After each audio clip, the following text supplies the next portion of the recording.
ማርኮ ሩቢዮ በ3 ወራት ጊዜ ውስጥ ለሁለተኛ ጊዜ ከጠቅላይ ሚኒስትር አብይ አህመድ ጋር መምከራቸው ተሰምቷል። አሜሪካ መካከለኛው ምስራቅ ላይ የሞሽረት ትግል ባለችበት በዚህ ወቅት ለምን ፊቷን ወደ ኢትዮጵያ መለሰች? የበርካቶች ጥያቄ ነው። የአሜሪካ የውጭ ጉዳይ ሚኒስትር ማርኮ ሩቢዮ ከጠቅላይ ሚኒስትር አብይ አህመድ ጋር ያደረጉት ምክክር ተራ ዲፕሎማሲያዊ ጨዋታ ሳይሆን በቀጠናው የሚታየውን የኃይል ሚዛንና የነገውን የአፍሪካ ቀንድ ዕጣ ፈንታ የሚወስን የስትራቴጂካዊ ስሌት የመጀመሪያ ምዕራፍ ተደርጎም እየተወሰደ ይገኛል።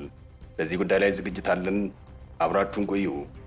ከቃል ቀድሞ በተግባሩነቱን በማሳየት በጊዜው ገንብቶ በማስረከብ በደንበኞቹ ልብ ውስጥ የማይረሳ ቦታ የያዘው ዳኮርድ ሪል ስቴት አሁን ደግሞ በመሃል አዲስ አበባ ጀሞ አንድ ሳይት ላይ የሚገኙ በግንባታ ሂደት ላይ ያሉ በ2 ዓመት ውስጥ የሚረከቡ በ70/30 የባንክ ብድር አመቻችቶ ዘመናዊ መኖሪያ አፓርትመንቶችን ከልዩ ቅናሽ ጋር ይዞላችሁ ቀርቧል። ባለ 1 መኝታ 80 ካሬ፣ ባለ 2 መኝታ 118 ካሬ፣ ባለ 3 መኝታ 148 ካሬ ከ678 ሺህ ብር ቅድመ ክፍያ ጀምሮ እስከ 1 ሚሊዮን ብር የሚደርስ ልዩ ቅናሽ እንዲሁም የንግድ ስኮች ከ2 ሚሊዮን 699 ሺህ ብር ሙሉ ክፍያና 539980 ብር ቅድመ ክፍያ ጀምሮ በልዩ አቀራረብ ተዘጋጅተው ቀርበዋል። ለበለጠ መረጃ 0911057674 ወይም 0926930578 ይደውሉ። ዳኮርድ በልዩነት የተገነባ። የዩናይትድ ስቴትስ የውጭ ጉዳይ ሚኒስትር ማርኮ ሩቢዮ ከኢትዮጵያው ጠቅላይ ሚኒስትር ዶክተር አብይ አህመድ ጋር የስልክ ውይይት ማድረጋቸው መስሪያ ቤታቸው ባወጣው ይፋዊ መግለጫ አስታውቋል። የአሜሪካው የውጭ ጉዳይ ኃላፊ ከጠቅላይ ሚኒስትር አብይ አህመድ ጋር ባደረጉት በዚህ የሁለትዮሽ ውይይት አገራቱ በቀጠናዊ ሰላምና መረጋጋት ላይ ስላላቸው የጋራ አቋም እንዲሁም በጸረ ሽብር ዘመቻው እያደረጉት ስላለው የጠበቀ ትብብር በስፋት መክረዋልም ነው የተባለው።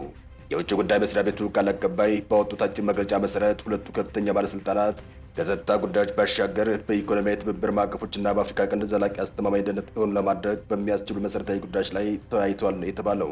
ይሁን እንጂ የዩናይትድ ስቴትስ የውጭ ጉዳይ መስሪያ ቤት ያወጣው መግለጫ በውይይቱ የተነሱ አጠቃላይ ርዕሰ ጉዳዮች ከማመላከት ባለፈ ዝርዝርና ጥልቅ የሆኑ መነጋገሪያ ነጥቦችን በይፋ ከመግለጽ ተቆጥቧል።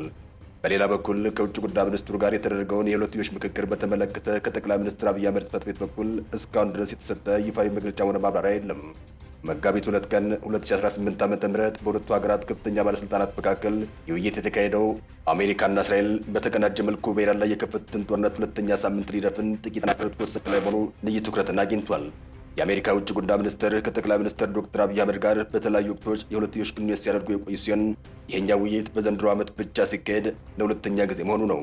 ከዚህ ቀደም በተመሳሳይ በዘንድሮ ዓመት ህዳር 4 ቀን 2018 ዓ.ም ሁለቱ ባለስልጣናት ተመሳሳይ ምክክር ማድረጋቸው የተገለጸ ሲሆን ውይይቱ ባልተለመደ ሁኔታ የሀገራቱን የውስጥ ፖለቲካዊ ጉዳዮች፣ ሰብአዊ መብቶችና የመልካም አስተዳደር ጥያቄዎችን ሳይዳስስ ማለፉም በዲፕሎማሲያዊ ክበቦች ዘንድ እንደ ብርቅ ክስተት ታይቷል። በአንጻሩ ውይይቱ ያተኮረው ዩናይትድ ስቴትስና ኢትዮጵያ በቀጠናው መረጋጋት ላይ ያላቸውን ጽኑ አቋም እንዲሁም ለአፍሪካ ቀንድ ሰላም ጽኑ መሰረት በመገንባት ዙሪያ መነጋገራቸውን መዘገቡ ይታወሳል። አሜሪካና ኢትዮጵያ የረጅም ጊዜ የጠበቀ ዲፕሎማሲያዊ ግንኙነት ያላቸው ሀገራት ሲሆኑ በበርካታ መስኮች በጋራ ለመስራት ፍላጎት እንዳላቸው ሲገልጹ ቆይተዋል። በተለይም በአፍሪካ ቀንድ በይበልጥ ደግሞ በሶማሊያ ግዛት ውስጥ የሚንቀሳቀሰውን የአልሸባብ ሽብር ቡድን እንቅስቃሴ ለመግታት የጋራ ጥረት በማድረግ ላይ መሆናቸው ይታወቃል። በቅርቡም ቢሆን የዩናይትድ ስቴትስ ምክትል የውጭ ጉዳይ ሚኒስትርን ጨምሮ ከፍተኛ የአገሪቱ ወታደራዊ ባለስልጣናት በኢትዮጵያ ይፋዊ ጉብኝት በማድረግ ከጠቅላይ ሚኒስትሩ ጋር መምከራቸው ይታወሳል።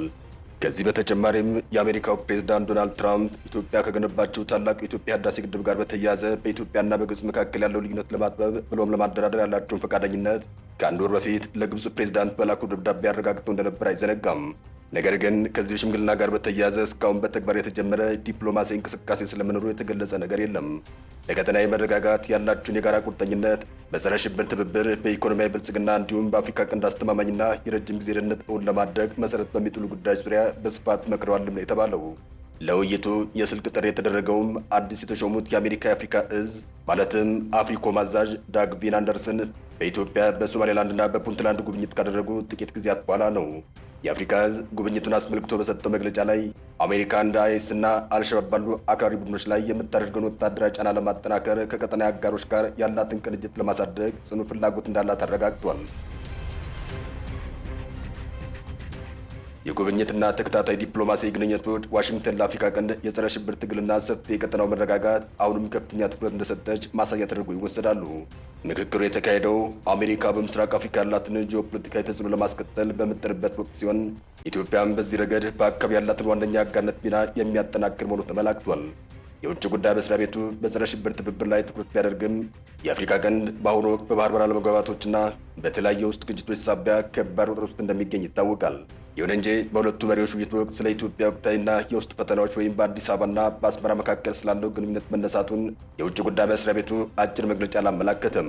መካከለኛው ምስራቅ በጦርነት እሳት በሚለበለብበት በዚህ ሰዓት ለምን መከሩ የሚል ጥያቄ ይነሳል። የመካከለኛው ምስራቅ ቀጠና በከፍተኛ የጦርነት እሳት እየተለበለበ ባለበት በዚህ ወቅት በተለይም አሜሪካ ከእስራኤል ጋር በተቀናጀ በኢራን ላይ የከፈተችው ጦርነትና ውጥረት ዓለም አቀፉን የፖለቲካ መድረክ ባናወጠበት በዚህ ወሳኝ ምዕራፍ የዩናይትድ ስቴትስ ከፍተኛ ዲፕሎማት የሆኑት የውጭ ጉዳይ ሚኒስትር ማርክ ሩቢዮ ከኢትዮጵያው ጠቅላይ ሚኒስትር አብይ አህመድ ጋር ማዕከሉን የአፍሪካ ቀንድ ባደረገ ጉዳይ ላይ መምከራቸው ብዙዎችን አነጋግሯል።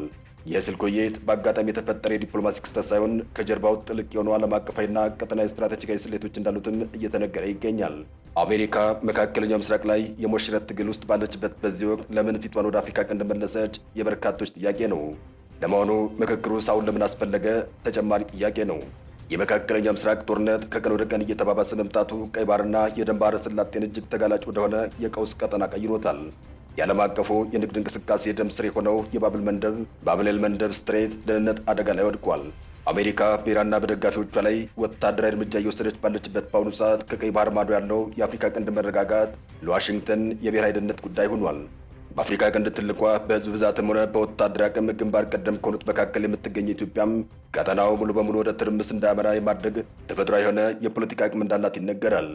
አሜሪካም በመካከለኛው ምስራቅ ካለባት ውጥረት በተጨማሪ የሰሜን ምስራቅ አፍሪካ ቀጠና በጸጥታ መደፍረስ፣ በሽብርተኝነት መስፋፋት፣ በተለይም በአልሸባብና በውጭ ኃይሎች ጣልቃ ገብነት እንዲታመስ አትፈልግም።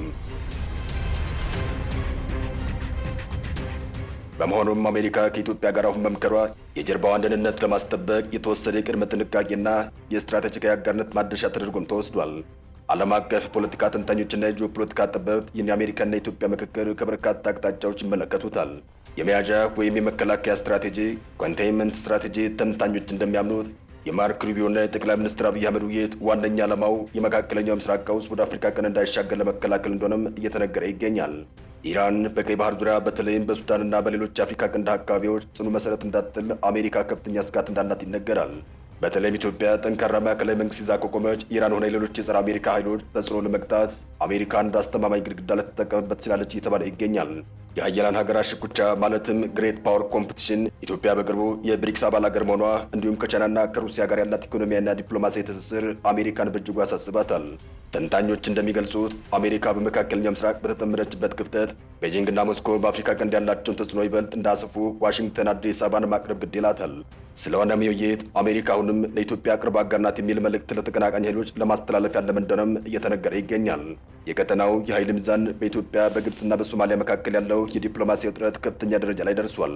ካይሮ በሶማሊያ ወታደር ኃይል ለማስፈር ማቀዷና ኢትዮጵያ ከሶማሊላንድ ጋር የተፈራረመችው የባህር በር መግባቢያ ስምምነት ቀጠናውን ወደ ለየለት ጦርነት ሊያስገባው ይችላል የሚል ስጋት አለ። ተንታኞች እንደሚሉት አሜሪካ ኢትዮጵያን በማግለል ቀጠናውን ማረጋጋት እንደማትችል ጠንቅቃ ተረድታለች። ስለዚህም በዲፕሎማሲያዊ መንገድ ጫናም ሆነ ማባበያ መጠቀም ውይይቱን መርጣለች። ይህ ምክክር ለኢትዮጵያ ምን ጥቅም አለው?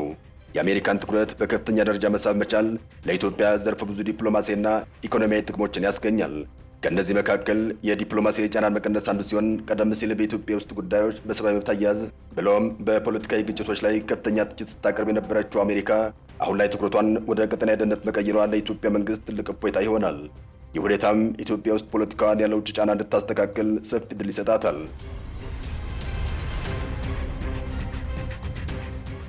የኢኮኖሚና የልማት ድጋፍ ሌላኛው ተጠቃሽ ሲሆን አሜሪካ የኢትዮጵያ ስትራቴጂካዊ አስፈላጊነት ከተረዳች ለዓለም አቀፉ የገንዘብ ተቋም IMF እና ለዓለም ባንክ ብድር አሰጣጥ ላይ ያላት ተጽዕኖ በመጠቀም የኢትዮጵያን የዕዳ ሽግግርና የኢኮኖሚ ሪፎርም ልትደግፍ እንደምትችል እየተነገረ ይገኛል። ከዚህ በተጨማሪም ኢትዮጵያ ከአጎዋ የነፃ ንግድ ዕድል በመታገዷ ያጣችው ጥቅም መልሳ እንድታገኝ መንገዶችን ሊከፍትላት ይችላል። በቀጠናው ፖለቲካዊ የበላይነትን ማረጋገጥ ትኩረት የሚሰጠው ጉዳይ ሲሆን ከአሜሪካ ጋር የሚኖራት የጠበቀ የጸጥታ ትብብር ኢትዮጵያ በህዳሴው ግድብ ዙሪያ ከግብጽ ጋር ላላት ድርድር ሆነ ለባህር በር ጥያቄዋ የተሻለ ድርድር አቅም ይፈጥርላታል። አሜሪካ የአፍሪካ ቀንድን ሰላም በኢትዮጵያ መነጽር ማየት ከጀመረች አገራችን የቀጠናውን ፖሊሲ ማለትም ሪጂናል ሄጅሞን ሆና እንድትቀጥል ያደርጋታል። በዓለም አቀፍ ፖለቲካ ውስጥ ምንም ነገር በነጻ አይሰጥም። ከዚህ የቀጠናዊ መረጋጋትና የጸረ ሽብር ትብብር ሽፋን ጀርባ ሊታለፉ የማይችሉ ጥልቅ ሴራዎችና የጥቅም ልውውጦች እንዳሉ ይነገራል። በተለይም የግብረ አበር ጦርነት ማለትም ፕሮክሲ ዳይናሚክስ መሳሪያ የማድረግ ሙከራ አንዱ ሊሆን እንደሚችል ተንታኞች ይናገራሉ። አሜሪካ በቀጥታ ወታደሮቿን ሳታሰማራ ኢትዮጵያ በመጠቀም በቀጠና የሚንቀሳቀሱ ጸረ አሜሪካ ኃይሎችን ለመምታት አስባ ሊሆን ይችላል። በተለይም የኢራን ኃይሎች ወደ ቀይ ባህር አካባቢ የሚያደርጉትን ሰርጎ ገብነት ለመቆጣጠር የኢትዮጵያ የደህንነት መዋቅር ለመጠቀም መፈለጓም አይቀርም እየተባለ ይገኛል። ይህ ደግሞ ኢትዮጵያ ሳትፈልግ የዓለም ሀያላን የውክልና ጦርነት አውድማ ማለትም ፕሮክሲ ባትል ግራውንድ እንዳደርጋት ስጋት ይፈጥራል። የባህር ኃይልና የቀይ ባህር ፖለቲካ ታላሚ ሆኗል። አሜሪካ ኢትዮጵያን ከሶማሊላንድ ጋር የጀመረችውን የባህር በር ስምምነት በዝምታ ማለፏ ከጀርባው ሌላ ስሌት አለው። ምናልባትም ዩናይትድ ስቴትስ ኢትዮጵያ በኤደን ባህረ ሰላጤ ላይ የባህር ኃይል ሰፈር እንድትገነባ በድብቅ እየደገፈች ሊሆን ይችላልም እየተባለ ይገኛል። ኢኮኖም የቻይናን የጅቡቲ ወታደራዊ ሰፈር ጫና ሚዛን ለማስጠበቅ ኢትዮጵያን እንደ አማራጭ ኃይል ማብቃት የረጅም ጊዜ ስትራቴጂ ሊኖር ይችላል። ሌላው የድብቅ ሴራ አካል አሜሪካ ኢትዮጵያን በማባበል ከምስራቁ ጎራ ማለትም ከብሪክስ አባላት ለማራቅ የምታደርገው ጥረት ሊሆን ይችላል። ሩሲያና ቻይና በአፍሪካ ያላቸውን ተቀባይነት ለማዳከም አሜሪካ የገንዘብና የደህንነት ዋስትና በመስጠት ኢትዮጵያን ወደ ምዕራቡ ዓለም ምህዋር እንድትመለስ የማድረግ ፖለቲካዊ ቁማር እየተጫወተች ይገኛል። የጠቅላይ ሚኒስትሩና የማርክ ሩቢዮ ውይይትም የመካከለኛው ምስራቅ የጦርነት ማዕበል ወደ አፍሪካ ቀንድ እንዳይሻገር የተደረገ የዲፕሎማሲያዊ ግንብ ነው። ይህ አጋጣሚ ለኢትዮጵያ የታሪካዊ ጥቅም ማግኛ ማለትም ሊቨሬጅ ቢሆንም በአያላን ሀገራት መካከል በሚደረገው ርኅራኄ የለሽ የጂኦፖለቲካል ቼዝ ጨዋታ ውስጥ በጥንቃቄ መራመድ የሚጠይቅ ይሆናል። ኢትዮጵያ የራሷን ብሔራዊ ጥቅም በሚያስጠብቅ ሁኔታ ሉዓላዊነቷን ሳታስደፍር ይህን የአሜሪካን የትኩረት መሻት ወደ ኢኮኖሚያዊና ፖለቲካዊ አቅም መቀየር ከቻለች ከዚህ ውስብስብ የዓለም አቀፍ ፖለቲካ ትልቅ ትርፍ ይዛ ትወጣለች ተብሎ ይጠበቃል። አበቃን። ሰናይ ጊዜን ተመኘን።